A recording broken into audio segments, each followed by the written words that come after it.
गावाकडची सकाळ खूप छान वाटते.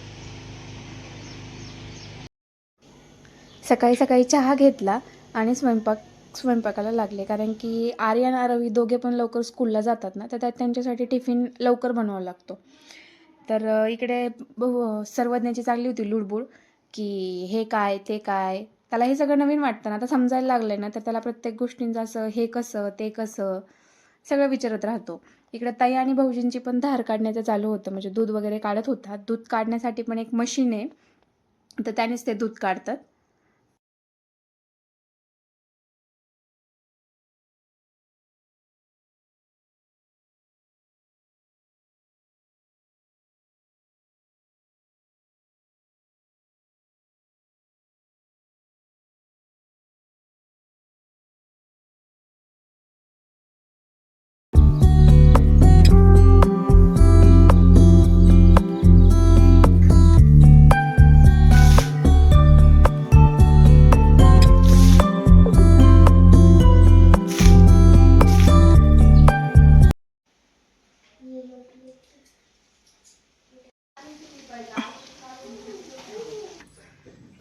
इथे काका पुतण्याची एक वेगळीच काहीतरी प्लॅनिंग चालू आहे. आपण काय करायचं आता?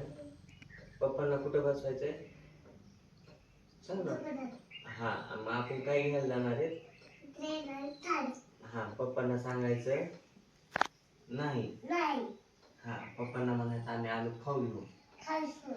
हा, आणि मग आपण काय घेऊन यायचं? आपण काय घेऊन यायचं? ट्रेन आणि थार. घरची कामं वगैरे आवरली होती, जेवण वगैरे झालं, त्याच्यामुळं रानात गेलो होतो की पेरलेलं काही आलं आहे का बघायला. पाऊस वगैरे नसल्यामुळं जास्त काही असं पीक व्यवस्थित आलेलं नव्हतं, पण तेच बघण्यासाठी गेलो होतो. परत आम्हाला 5 वाजता आवरून मंदिरात पण जायचं होतं, त्याच्यामुळे आलेलं. मग सगळं आवरलं आणि पुन्हा मग मंदिरात गेलो, कारण की आमच्या गावचा सावता महाराजांचा सप्ताह असल्यामुळं, कारण आज आमची पंगत होती, त्याच्यामुळं आम्ही दर्शनासाठी हे आमच्या गावचं सावता महाराजांचं मंदिर होतं. ते आज ह्यावेळेस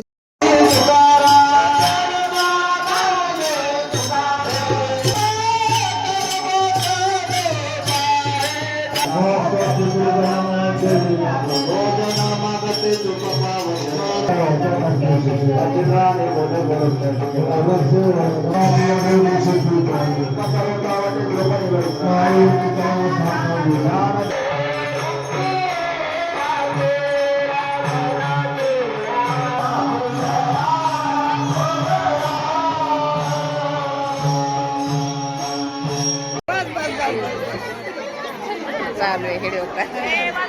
बस बस बस बस.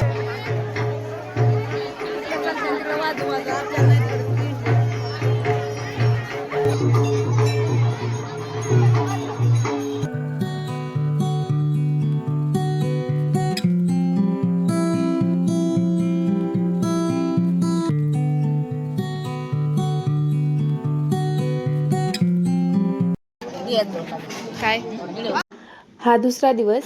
नंतर मी माझ्या मम्मीकडे गेलेले भेटायला तिला. अद्रक टाकली का? नाही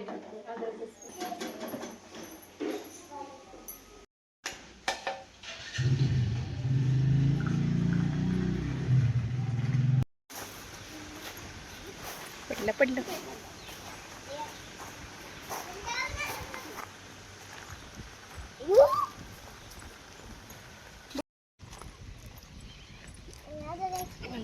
हे बघ, असा बाजार उठला ड्रॅगन फ्रूटचा.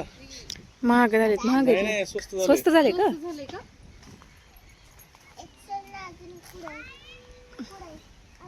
ही काय 3 म्हणलं ना तुला. 100 रुपये किलो. वरती नाही गेला अजून. मँगोची झाड. सगळेच लोक लावायला लागले.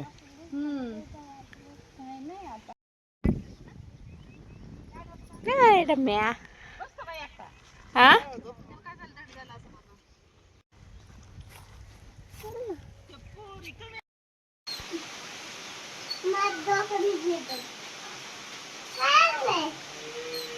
वडापाव. ओके कधी